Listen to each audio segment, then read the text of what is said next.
So I wanted to talk to you guys about MACNA a little bit more, and I've got a whole bunch of footage to share with you. But there's actually so much that I'm not really sure how I'm going to break it up. So as far as I'm concerned, I think I'm just going to tell MACNA in storybook mode. And the videos will be, I don't know, kind of a medium length. I didn't want to glue them all together and make you this monster video that's an hour long or something.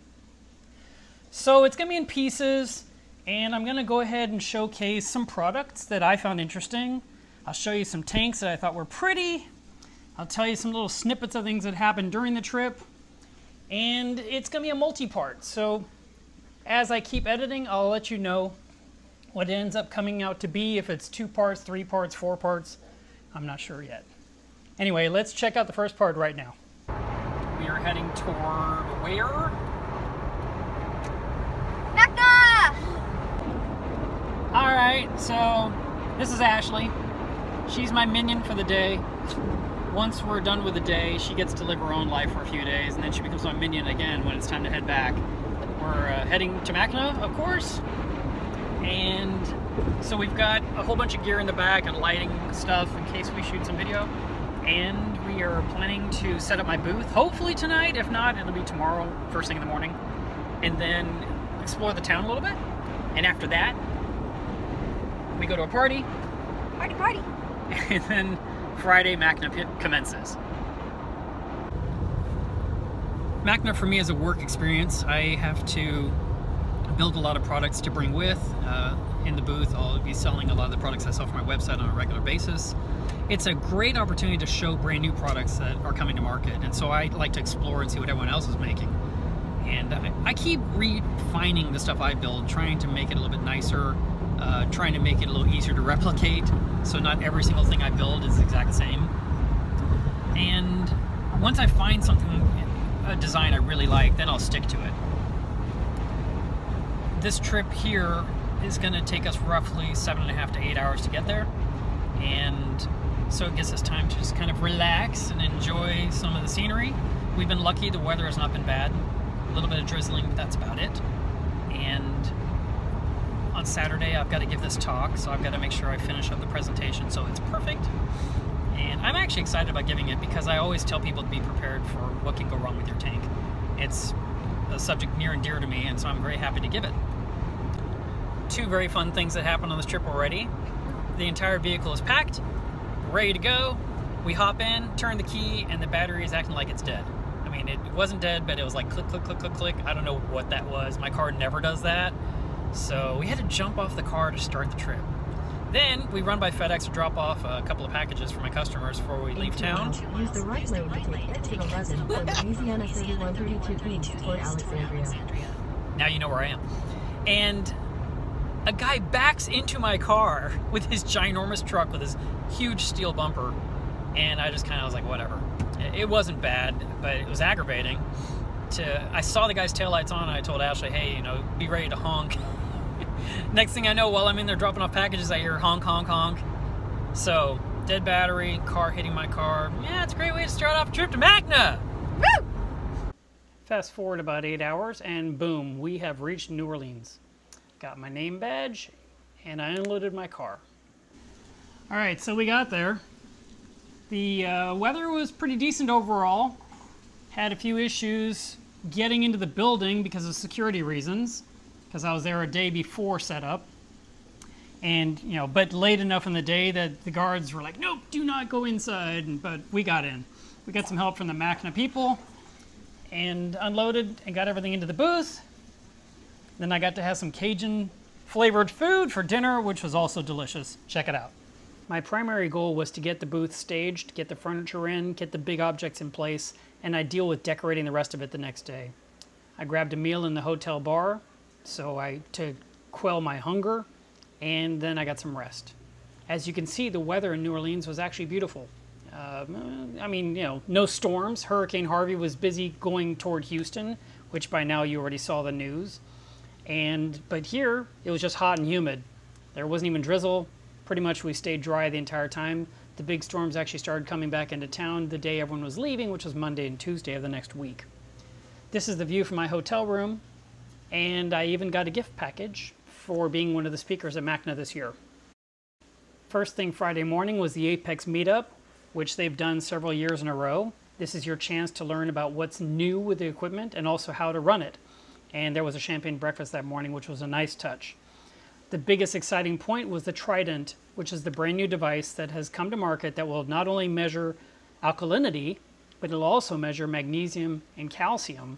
And it sucks the water right out of your tank, and will do these measurements and store the data right inside your Apex controller. Let me go into more detail now. Guys, last year we were talking about the alkalinity monitor by Jim Welsh, and this year we have a finished product that will not only measure alkalinity, it will communicate with the Apex like it's supposed to, and it's going to also measure calcium and magnesium. So in theory, if everything goes exactly as planned, not only will you find out the numbers automatically and be able to check these readings on your Apex control system, you'll also be able to adjust your doser to dose the right amount as needed to get the water parameters exactly where you want them and keep them there. The price point for this device is going to be between $500 and $600. So it could be $501, it could be $599, I don't know, we'll find out. The release date is probably the second quarter of 2018. So we're looking at 6 to 8 months and we'll have a product that we can actually use. It uses reagents, of course, to measure the parameters, and the reagent kit is $40. How often you have to change this kit is based on how often you test. This device is designed to test the tank 4 times a day, but you can reduce it to only once a day to make the reagents last longer. The accuracy of the DKH is 0.05. The accuracy of calcium is 10, and the accuracy of magnesium is 10. So that means if there was any kind of a variance, if there was a slight miscalculation, we're talking about 10 ppm difference. So it's very tight accuracy compared to some other dosers on the market, or dose measurements on the market. The convention center was massive and the speakers spoke upstairs. These are mangroves that Julian Sprung grew himself in his own tanks. These are 5 years old, and look, new mangroves are happening right here hanging off of it. Or maybe those are roots. Point is, he grew them into a real bush, and these are for sale at MACNA for anyone that drove here. They have the opportunity to get this and take home with them, which is kind of awesome. You've got this massive root ball, you've got a shallow water system, and you know, in nature, the roots of mangroves are used for fish to hide inside for protection. And so you could actually set up a really cool intertidal refugium type setup with these plants. If you're curious what they cost, they were $300 each. And I'm kind of tempted to get one myself. As we walk down one of the exhibitor aisles, you can see some of the various products. There's club presence there, there's lighting presence there, you'll see all kinds of reactors and different pieces of gear you can hook up. There's rock for your aquascaping, you can get more information about various algae to feed your tank. Plenty of things to look at and keep you occupied for hours on end. Let's talk about Pax Bellum for a moment. I'm in the booth from Pax Bellum, which is the people that make a reactor where you can grow Chetomorpha in a contained area with a hot LED down the center. And what it does is the water from your tank flows in and flows out. It's just another reactor. The Pax Bellum has been under production for over 10 years at the Pratt Institute, I believe, is where they did some of the beta testing. And they have sizes that are very small for small tanks that start around $449. And then they range all the way up to the Big Daddy, that's about $1,700, which would be the one that fits my tank. But I'm excited for them because they just got their second patent on this product. And this product, like I said, you know, they make this, they spend all these years working on it, and then, I'm not trying to insult anyone, but immediately there was knockoffs that came out, and I just thought, that's not really cool. So when I see something like this and I see the patents hit, I'm really happy for the company because they're trying to grow and build their own empire, like we all are. And I understand what they're trying to accomplish. So you've got your reaction chamber, the lighting goes down the center, there's a heat sink, and the lighting within the unit itself will help grow the plants. And people are actually creating a giant ball of keto that they remove once a month. I am just attracted to this part of MACNA every single year. I'm such a gearhead, and I definitely like to look for what's brand new or what's coming to market. I'm not always looking at the equipment that I already own. So for example, I have lighting for my tank. I have a skimmer for my tank. So sometimes I breeze past the lighting, even though new things have come to market. I have to actually force myself to go look and inspect and see what people have and look for the things that catch my eyes. Here's the Worldwide Corals booth, and look at that. They completely enclosed it. They've got their beautiful pictures surrounding you. They have a DJ playing music. And of course, there's a bunch of sexy corals there in the back. They also had a huge pile of t-shirts that they were either selling or giving away. Keep your eyes open because you'll come across all kinds of interesting people at these shows. I also noticed that there's some brand new stuff in the ELOS booth. They represented all their test kits this year, as well as some of their other products that they brought to market, including another type of LED light fixture. But they have potassium test kits and copper test kits and iron test kits and refill packages. I personally have been using ELOS test kits for the last few years. I don't know the exact attendance number that went to MACNA this year, but it did seem lighter than in the past, and I'm sure part of that was due to Hurricane Harvey. Also, when I go around filming, I try to do it intentionally when the crowds are the lightest, so there's not a lot of bodies in the way, because there's no point trying to see things when it's all covered up with human beings. So here I am walking around. I found a moment when things were slower, and it gave me a chance to explore and see who is showing off what.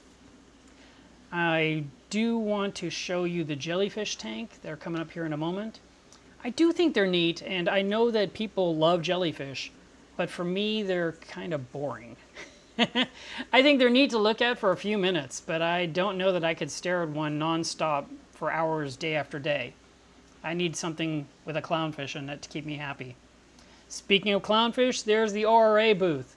They always have the prettiest tanks. I'm going to wrap up today's video on their beautiful systems. And when you look at how these are set up, they're pristine, they're crystal clear, their fish are healthy, their corals are healthy.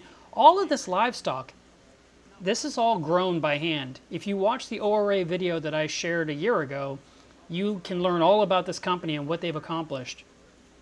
I personally would love to set up a tank like this. I could look at this all day, every day, for weeks on end, and never be bored. I have much more to still share with you guys in upcoming MACNA videos. I'm just giving you a teaser. Be sure that you are subscribed to this channel. Be sure that you are checking back. I hope to keep rolling these out every couple of days until my hard drive is empty again, because I need the space. This Saturday will be a live stream again at 2 o'clock, and as I mentioned last week, it will be about quarantine tanks, and I think that's a great topic for us to discuss. If you've got a second or two, I would love for you to comment below what was your favorite part of this video, or what's your favorite part of going to MACNA, or why you've never gone to MACNA. I'd like to hear what your excuse is, because I think you're wrong. I think if you're missing MACNA, you're making a big mistake. I, of course, recommend everyone go because there's so much education to be had, and I wouldn't be where I am today if I wasn't learning what I learned at MACNA every single year. And finally, I do have to take a moment to say that I'm really concerned for all my friends that are located in Florida and even east of that area because of the Hurricane Irma that's coming in now, and it's going to hit landfall this weekend. And I really hope everyone's going to be okay, and I feel horrible for any kind of tanks that lose their life, as well as homes that may be damaged. And let's just hope that everyone comes out of this thing unscathed. My heart goes out to you if you've been displaced. I'm wishing you only the best, and I really hope to hear some good news in the coming days. Make sure you like this video, and I want to see your water tests on Saturday. Post them to Instagram. Bye, guys!